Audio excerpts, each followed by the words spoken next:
Hello, everyone, and welcome to the Heroes Havens podcast. My name is Jake, and thank you guys for tuning in.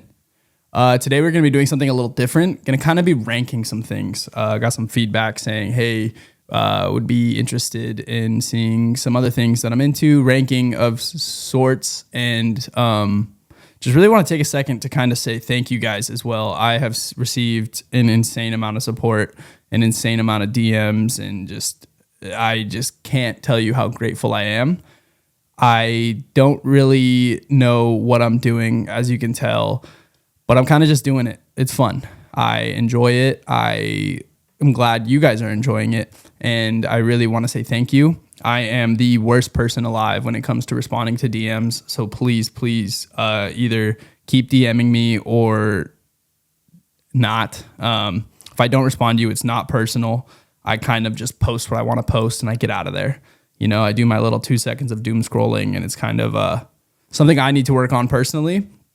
And another thing that I want to get better at, I actually made a post about this several months ago.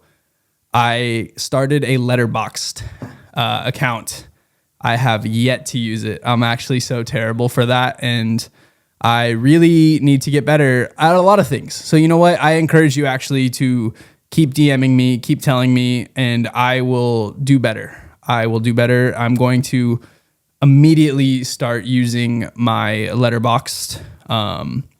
Maybe before this comes out, I will have some things on there. I've currently been rewatching some things in regards to the rankings we got going on today. And so maybe I'll start there with my 5 favorite films. And speaking of, I really want to start off with getting an understanding of me. So before I had talked about superheroes, I am, I guess you could say, like a cinephile, but at the same time, I don't consider myself a cinephile. I think a lot of people who are like deep into cinephiles will tell you their favorite movie are all these French films that were only premiered in the indies, and that's not me. Not that I'm not opposed to it. I just haven't reached that point yet. I haven't gone in and watched these foreign films that everyone says are super acclaimed. No disrespect to them. I just know, like, if you say you're a cinephile, it is almost a cult-like thing, and I'm not there yet. I am willing to drink the tea, though. Just need to invest the time. But in regards to that, my top 5 favorite films, and I think I'll go in reverse order, kind of starting with 5, working my way up to 1. Like I said, I think this is just a good way to establish who I am, what I'm into, and whether or not you can respect my opinion on movies, because I think that's very important, you know? Like, if you tell me you weren't a fan of Interstellar, I mean, that kind of just tells me enough, you know? It's you shouldn't judge people on that, but I don't know. I'm picky. I'm weird. I'm very opinionated, as many of you know. But in regards to that, with number 5, my 5th favorite movie of all time, this is always fluctuating. And like I said, I'm very much into recency bias, as I said on the last podcast. But number 5, I have La La Land. La La Land is not the first, but like the most brokenhearted I've ever been in my entire life was leaving that theater, and just, I couldn't believe what I had just watched. That story was so well done, and I love musicals. I don't care. I love music, and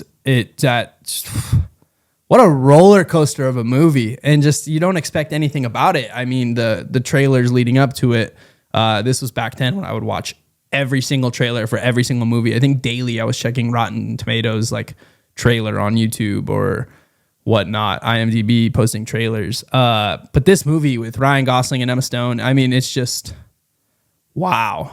You never would have expected the story to be what it was, and just, I'm expecting this Hollywood movie, and wow. I'm going to try to keep these spoiler free for the most part. I mean, I think La La Land, no, so my number 2 is going to be my most recent, but I mean, most of these are going to be prior to 2016.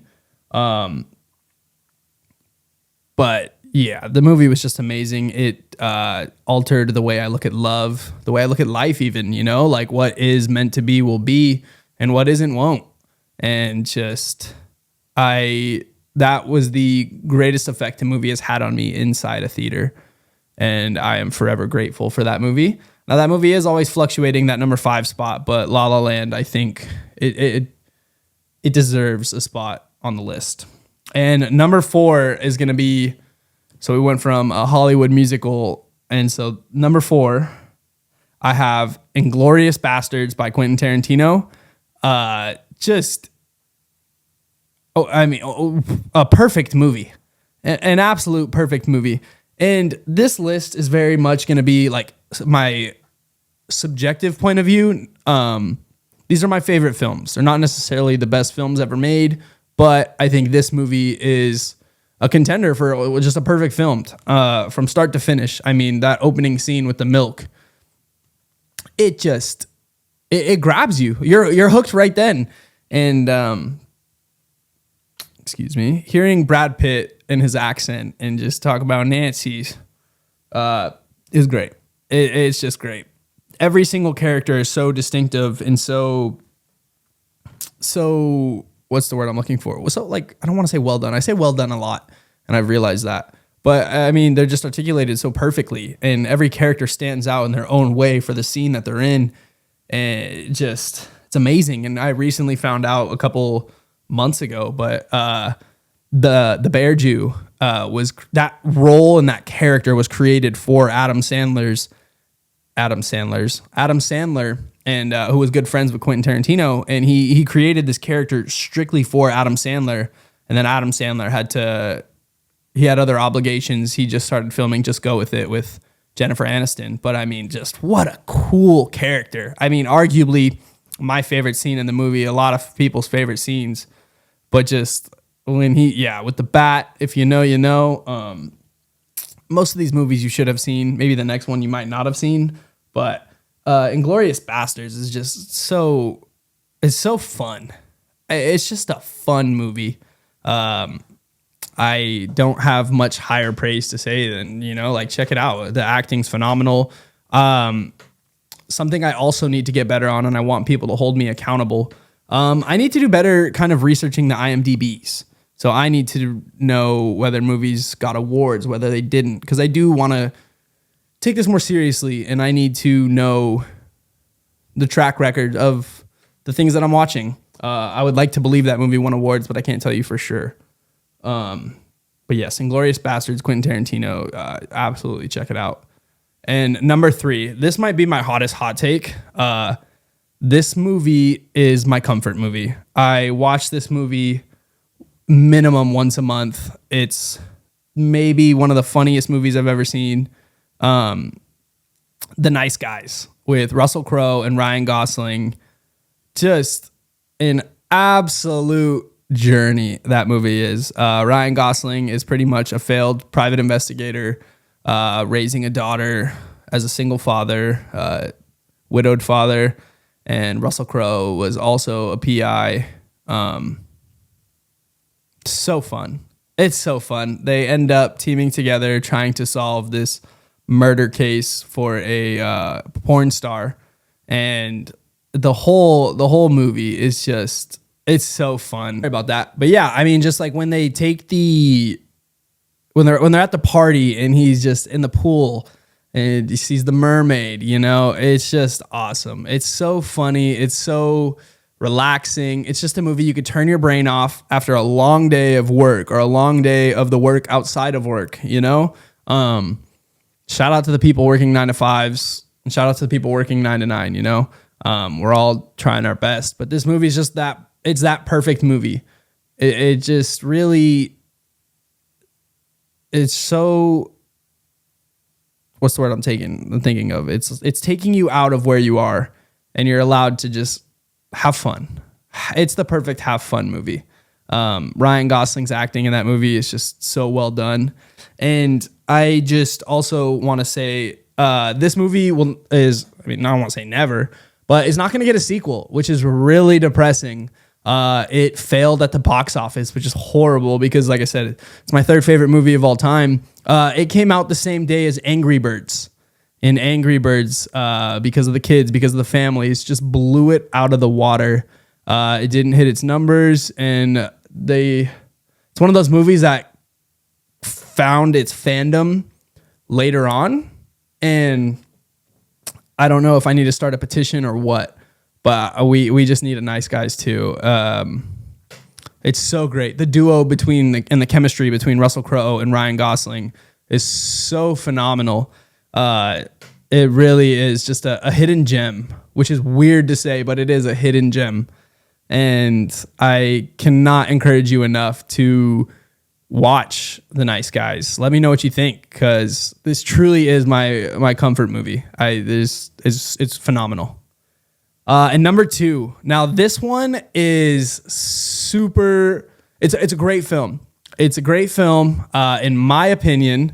And like I said, I'm not wrong. I'm early. I think it's the greatest sequel ever made.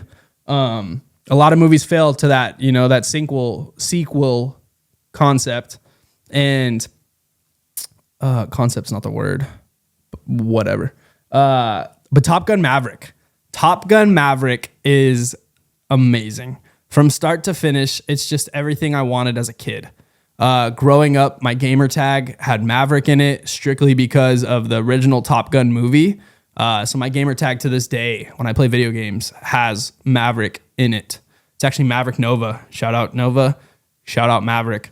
But it's just amazing. It's so well done. And as a kid, they're in the school and they don't really, everything is a test. There's no real risk. Rest in peace, Goose. And if that's a spoiler, you might be too young for this podcast if you haven't seen Top Gun yet.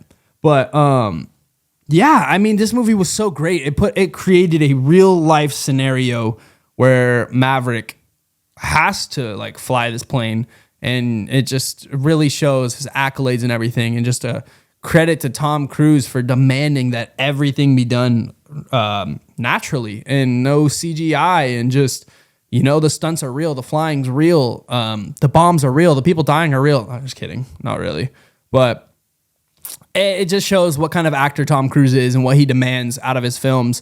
And I mean, credit to him, the Mission Impossible movies, they work because Tom Cruise demands that he keeps films alive in this way. And it's just so good. It's so good. Everything from Goose, not Goose, Rooster, Miles Teller playing Rooster. You feel the emotional baggage that he carries when thinking of his dad and seeing Maverick. In the impact, obviously, he lost his father because of Maverick. It's just so good. And I'm totally blanking on his name. Oh my gosh. Glenn Powell. I'm sorry. But seeing Glenn Powell as Hangman, and then you got Bob as Bob, Sentry. It's going to bug me. I'm sorry. I have to look this up. I want to say... Oh, this is actually insane. I'm so sorry. It's going to bug me. I don't even want to hit enter. Lewis Pullman. I'm so sorry. I can't believe I blanked on that. But it has this, and Danny Ramirez, and I don't even want to, oh my goodness. I'm the worst. Why am I blanking on her name? She was great. Monica Barbaro. I'm sorry. But just, it had this such a young cast, but such promising actors who have all gone and done their own individual things and just succeeded at everything they've done since. And it's just, it's really great. And seeing Joe Hamm as the official instructor or the overseer of everything, the sergeant, the movie's great. The movie is great. It was everything I wanted as a kid, done better. There were greater risks, and it's just a great movie. In my opinion, the greatest sequel ever made. It tied up everything that not was left undone in Top Gun, but just, I mean, it was a beautiful ending to an already amazing story. And And yeah, with my number one pick, and if you know me, this comes to no surprise. It's of course a Nolan film. Nolan is my favorite director. I could have put my top 5 films being 5 Nolan films, and I wouldn't miss a beat. But Inception is the greatest movie I've ever seen. The way that it impacted me when I was middle school, high school, freshman. Oh man, I guess it didn't impact me that much. But I mean, it was so. Oh man, it was the first movie that really made me think. Like I was, like almost needed a piece of paper as I was like going layer into layer into layer, and just seeing how every small detail was connected and it was there for a reason, whether it be subconsciously or drafted for the dream, the architecture of everything, and just seeing, I mean, like the original scene when you see the wall, just like he was telling her, like dream bigger. And she just pulls the wall and then the building flip. I mean, just as a kid, seeing that, I was like, what? Like, what? But it's just amazing. Every single actor in the film, absolutely amazing. Weird to say, like seeing Cillian Murphy was just... It's weird for me to say Cillian Murphy was in something and he wasn't the lead. But that was the case. I mean, when you have Tom Hardy, when you have a rising Joseph Gordon-Levitt, when you have just... And when I say rising, obviously Joseph Gordon-Levitt's been acting since he was a kid, but I mean, this was in the early 2010s. I mean, he was taking off right then. And he's just seeing all of these actors who I didn't know. I wasn't into movies like I was back then, but I just remember that kind of being the beginning swing of everything. The Inception just... I could watch that movie over and over and have my jaw drop every single time, because every single thing is just... When you think of art and you think of movies, I mean, the way Christopher Nolan does everything is art, or Denis Villeneuve, but I definitely butchered that, by the way. I did not know how to pronounce his last name. I probably will say it different every single time. But I mean, just the way Nolan does everything it's just... He takes the time to do everything correctly. He does it for the people who adore films for what they are supposed to be and how they're supposed to be watched. And I know I say that, I've talked about this before, never on the podcast. My biggest flaw as a cinephile is that I've never seen a movie in the IMAX theater. I plan on watching The Odyssey in the IMAX theater because I do personally owe it to Christopher Nolan for my first IMAX film to be a Christopher Nolan film. So that is when I will be making my journey to Los Angeles or wherever I need to go to watch it. But wow, I mean, just everything about Inception was, it's one of the, like I just said, how I could watch it over and over again and my jaw would drop. But at the same time, if I could watch a movie for the first time again, it would probably be Inception. I mean, just the everything from the oh my gosh, I don't know what they're called. The spin topper. You know what I'm talking about. But everything and how I left that theater and I wanted to take a nap and was like, can I do this? Can I dream? I actually don't think I dream. I guess I do. I just don't remember anything. But regardless, yeah, I mean, just in Leonardo DiCaprio in that stretch we got, I didn't realize. I guess I've realized, but I mean, I was thinking about this as I was kind of creating this list. That stretch we got from 2011, those 4 years of Leonardo DiCaprio movies, where The Wolf of Wall Street, Gatsby, Inception, and then we had The Revenant a little later. But man, we were so fortunate because Gatsby, Wolf of Wall Street, Inception, those are just, like I said, those are 3 movies that you could put in your top 5 favorite films and I wouldn't be mad at you. Leonardo DiCaprio just went on an absolute generational run.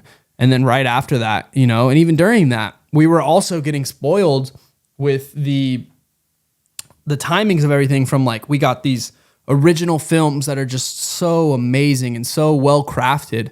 And then we got the beginning and the breadth of like the MCU, and and like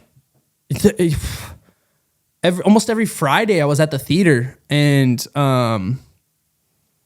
yeah, oh man, we were truly blessed and privileged, and kind of things have been stale these latter COVID years, but we're back. Like, I know I mentioned it with Weapons. I mean, this is like, to be a movie fan right now, I feel like we're getting the second breath of just these original movies being made. And it's truly amazing. And then speaking of that, I would like to go over next my top 5 MCU films. So this is not going to be my top 5 MCU projects. I strictly want to keep it kind of films today. But yeah, I'm going to go with number 5. Again, doing in reverse order, 5, 4, 3, 2, 1. Number 5, and I don't know. I think this one, I mean, it's a ever rotating slot, but I think in my heart, I have to go with it. The Amazing Spider-Man 1. I think The Amazing Spider-Man 1, The Amazing Spider-Man 1 was just so, like I mentioned it before when I was talking about Spider-Mans, seeing and listening to the soundtrack and watching it and just thinking, that's Peter Parker. Like, that is Peter Parker. That's my Spider-Man. What was it, 2013? I just loved it. I mean, it just reignited everything I loved about Spider-Man. The thought of never giving up, but never being right. Like, oh man, come on. Like, how do you fight that? And just, he did it. And he did it again and again and again. And seeing how when he'd fail, his community would tell him, like, Spider-Man, don't give up. Like, you're our hero. I mean, with the kid in the van and then the cranes, it's just... And like how I said before last week, I don't want to sound kind of redundant, but the body language, it's just that, like, that's Spider-Man. And I could have put any of the Spider-Man movies, truthfully. I eventually want to go over top 5 MCU moments because those mean a lot to me. And I would put Tom Holland scene that's kind of gets overlooked, but that's for another episode. The Amazing Spider-Man 1 is, I have to put it. And that is, it kind of hurts me that is the highest that a Spider-Man film is going to be on this list, live action.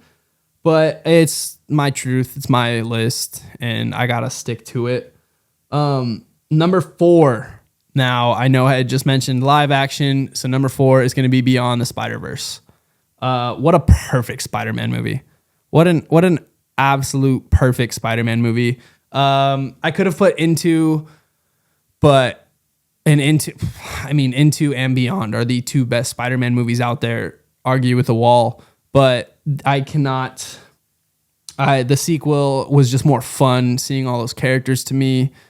Into the Spider-Verse set up everything, and I understand that's what it's doing. And it's almost weird to say because it's a part 1, part 2, part 3, but the Beyond the Spider-Verse with Miguel O'Hara and Jaime, I mean, I said Jaime, I meant Hobby. Or Hobie, sorry. Wow. It's just so well done, and the art and the visuals of everything and the way it connected everything and how the signs were there from the, like, and that's ode to the first movie, but just how well they connected and were giving hints that we had no idea. And everything makes sense. That's the best part, was everything makes sense. And in a world where Miles isn't supposed to be Spider-Man, he chooses to be Spider-Man. Like, he was in a mapped out universe. He was never supposed to be Spider-Man, but he becomes Spider-Man, and everyone tells him to stop, but he keeps going. And that's like the most Spider-Man thing you can do. It's a paradox where Spider-Man are telling you, you can't be Spider-Man, and he chooses to be Spider-Man. And how many times can I say Spider-Man? But wow. I mean, Miles Morales is the perfect Spider-Man. Just the Wally West, Barry Allen syndrome, not syndrome, but just comparison, like Miles is the better Spider-Man and the things that Spider-Man is supposed to be. And it's just, this movie did an amazing job, and it sets up what's next, and just all the details in these movies. It's just phenomenal. With all the delays that we've had though for the final Spider-Verse movie, a little concerning actually. I don't know what to expect. I'm hopeful, but I mean, it's been like 2 years late. 5 delays in. It's very worrying, but I mean, with what they've done so far, like I've said before, when people are doing things right, who am I to question or judge now? So that's gonna be my number 4. Number 3. Number 3 is a special movie to me because I was working for the movie theater in my local city, and we would get to watch movies early.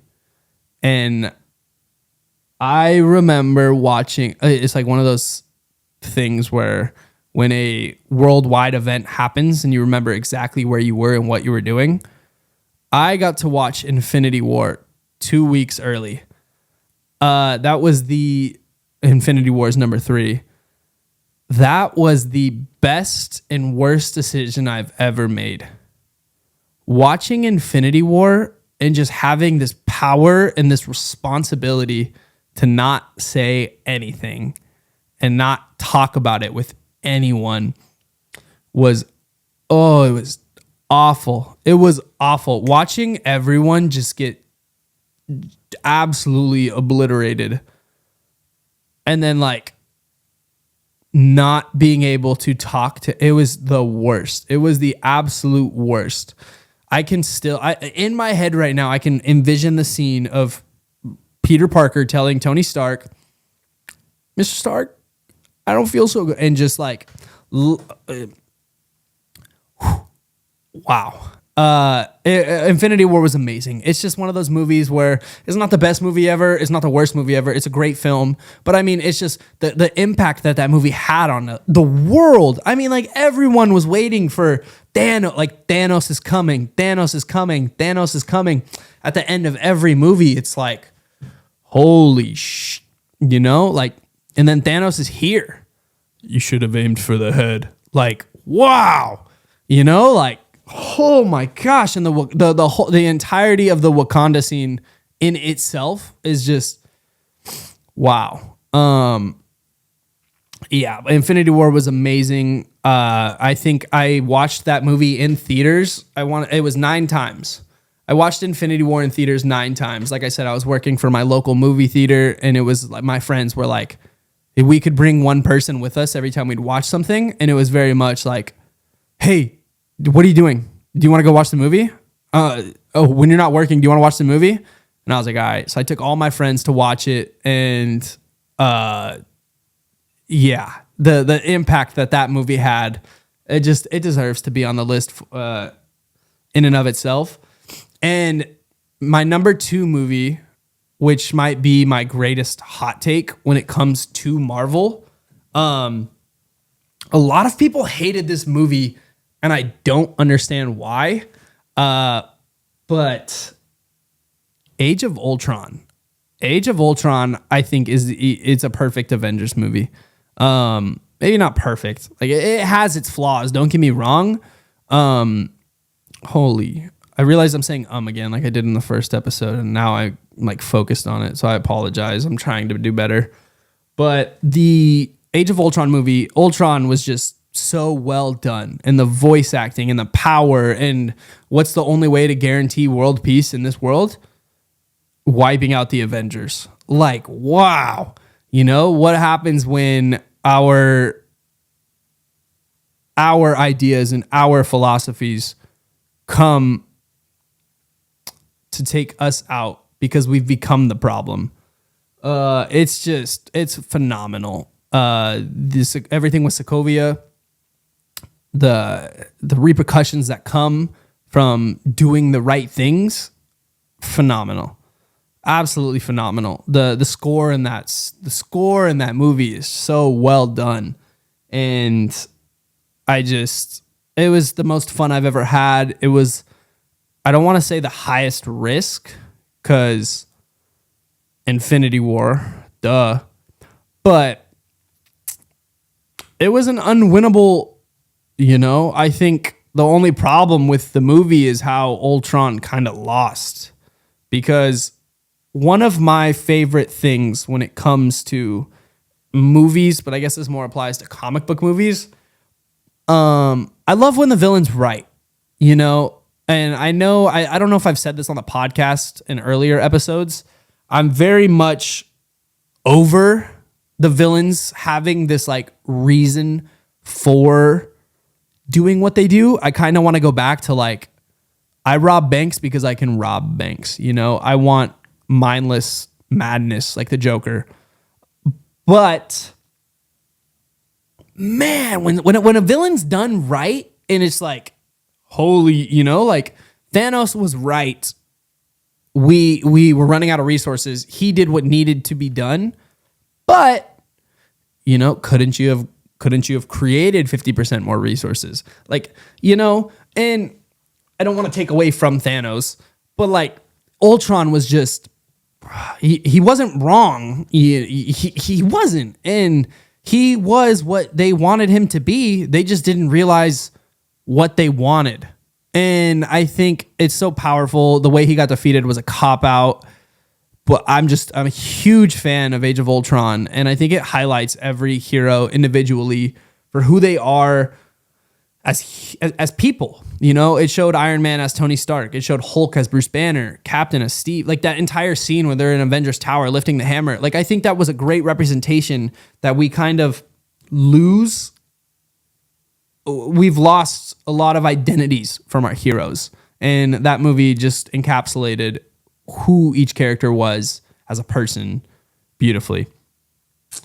In my number one Marvel movie, I think this is no surprise. I think this is almost everyone's number one Marvel movie because it is the best Marvel movie. But The Winter Soldier, I mean, talk about a perfect spy movie. I'm a big fan of the James Bond films. I was recently in a small, but like a brief conversation with my buddy Christian about James Bond, and the spy films are so fun. I recently rewatched all of the Mission Impossibles leading up to the final one, and they're just so fun. I mean, and what's not to love? And everything about Winter Soldier was just, it was not only a spy film, but it was a retrieval film. And like some of the best arcs are when you're trying to save someone who either doesn't want to be saved or can't be saved. I'm going to talk anime for a second, but I mean like Water 7 and Enies Lobby, where Luffy's telling Robin like, hey, if you want to live, we will go to war and we will rescue you, like it's amazing. Or the Sasuke retrieval arc in Naruto, everything is just, I love it. I love the chase of saving someone who doesn't want to be saved, or fighting for someone who doesn't want them. Like they do deep down. You know what I'm saying? Like they want to be saved, but they don't have like the power or the will to say they want to be saved because they think it does more harm than good. But that's what makes like the best things. Like when, and just Steve doing, Steve's Captain America. This movie shows who Steve really is at his core. He will go to war with Hydra. Well, it wasn't Hydra, I guess, but like, he'll go to war with the military because he knows who Bucky is, and he knows who he saw wasn't, it was Bucky, but like he knows that wasn't Bucky's choices. And after not seeing your friend for over 70 years, like you're going to have some questions because you're supposed to be old men. It's just so fun from start to finish, and the choreographies in that movie. I mean, everyone knows like the scene where they copy and pasted. It's so cool. If you didn't know this, the scene where with the knife and everything when Bucky and Steve first fight is frame for frame choreographed after the Boruto fight where Sakura fights Shin. And it was just the coolest thing to watch. I didn't know that at the time, but when I found out, I was like, I obviously put them side by side and watched it together, and it's so cool. so cool to see superhero movies kind of take reference and ode to things that the world we're watching, and it was fun. It's so fun. The movie is high stakes, high cost, and oh man, it's if I could watch one Marvel movie over again with my brain wiped, it would be Winter Soldier. A perfect movie, a perfect spy movie, a perfect superhero movie. It just encapsulates Steve Rogers so well that he's willing to do what it takes because it's the right thing. And he had to go against his own morals a little bit, you know, like he had to fight justice to bring justice. And that's the paradox of the movie. And yeah, let me know what you think. What are your five favorite Marvel movies? Did you agree with mine? Did you not? Same with my 5 favorite films. I don't know if I asked, but like drop in the comments what your favorite films are. And if it's something I haven't seen, if I should check it out, you know, if it is one of those French films. I know this is a little bit of a shorter episode today. I kind of don't have much prepared because I've been planning for the future. I'm hoping, fingers crossed, to have my first guest next week, but we're going over details on that, on whether that will or won't happen. Looking promising.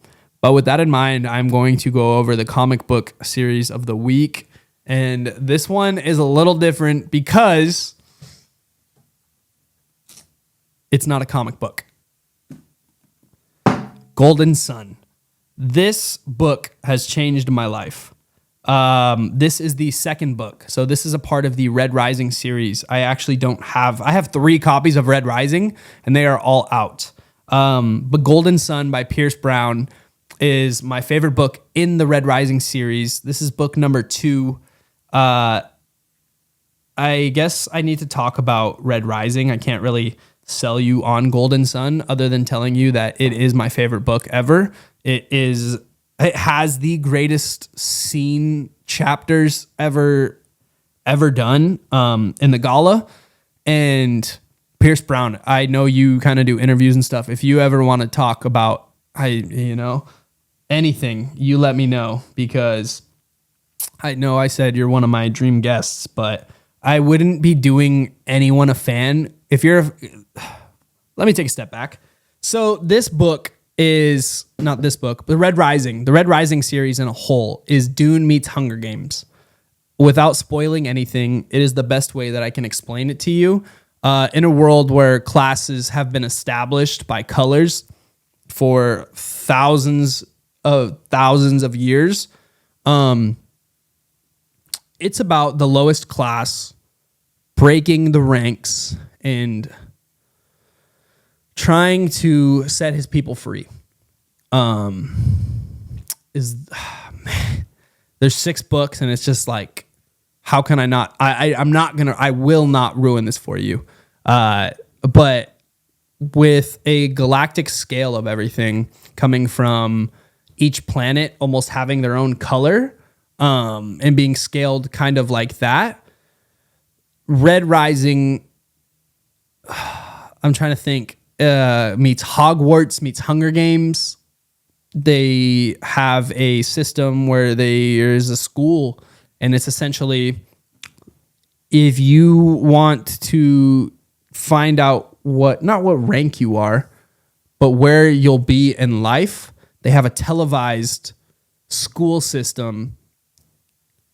But the teachings are student to student. You're thrown on this island, essentially, this planet, and you're there for months. This isn't Hunger Games where it's like a televised thing. This is I believe, don't quote me on this, it's the first book takes around 9 months.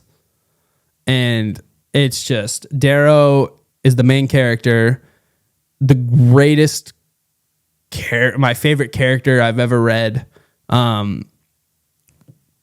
Very much, Pierce Brown is a historian buff. He's a historian major, and there's many references to many things inside these books and tactics, and it's very much a space conquest like Dune is. but I cannot recommend this book enough. I don't know if I sold you that well, and I'm trying to sell you. Normally I'd say like, like form your own opinions, but read the book. And I didn't do a good job of explaining it. I got half of my coworkers to read it. It's phenomenal from start to finish. But yeah, and let me know, Pierce Brown, if you ever see this, you let me know. I would love to sit down and talk with you. I actually just met at work the other day.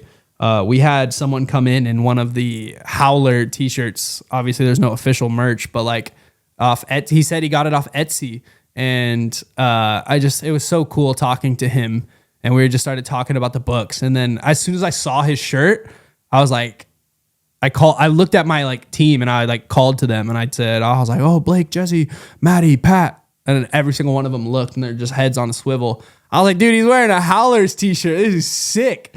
And we were talking. He said he had met Pierce Brown, which is really cool, and that he's a down to earth dude. But I mean, that guy was from Nashville, and we shared a conversation. We had a conversation because of a shirt based on the book. And just, if you've read the books, I mean, I've never met anyone who hasn't liked or hasn't loved the books. They're fantastic. You can't put them down. Yeah, check it out. And like I said, I know this is a shorter episode. I do want to talk about next week. Next week, I will be reviewing Neja 2. And it's actually a Chinese film. I know I said I'm not a cinephile. I'm working on that. But Neja 2, it's so crazy. So I try not to watch anything, like I said. This movie actually came out in January on a worldwide release. And it is number 5 for highest grossing films of all time. And it almost didn't touch the Americas. It beat The Force Awakens, and that is so insane to me. From the people that I watch that review things, they had reviewed it. I avoided details of the movie, but they just said it's one of the greatest films they've ever seen. And they gave it a 9.5, which is very, very rare. They don't give out 10s really, but they gave it a 9.5, and this is the Escape Pod podcast. They said they gave the first one a 3. They said you don't need to watch the first movie. You can just watch the second movie. But I mean, for a movie to beat The Force Awakens and it didn't touch the Americas, I mean, that's got to tell you, like, every other country on the Eastern Hemisphere everyone had to have seen the movie. And my local theater is getting it this week. I plan on watching it. I also plan on watching K-pop Demon Hunters. So expect a review from me. That one might be done a little differently depending on how everything goes with the guest, like I was talking about. But I just want to be upfront, I don't want to say who the guest is because I think it would be kind of a cool surprise.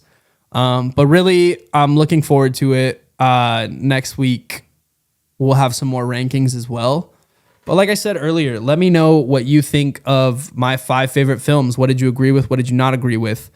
Same with Marvel. Let me know what your list might be. And please, please, please, I don't mean any disrespect when I don't respond. I'm just not very good at it. I get in my own little head. I get in my bubble and I try to stay there. And I don't really outsource much. But this is me kind of making that first step with trying to be better and trying to get back to everyone, because the support I have received is amazing. And it's actually disrespectful for me not to say thank you personally. So to everyone who has reached out, thank you. I'm going to actually respond to everyone after I end this right here. But I seriously, thank you so much for the support and for continuing to check in, because I'm just a dude in my kitchen. I got to clean up and reset my kitchen after this. And last thing too, Letterboxd. I will get better on that. I will have a link in the description for my Letterboxd reviews, my account. Shout out Brant Goodman. I'm sorry. I ask Brant questions all the time and then I just don't respond, and it's so rude, and I don't mean disrespect. He's a friend of mine, and Brant, this one's for you. I'm going to do it this time. But seriously, thank you guys, and have a great rest of your week. Peace.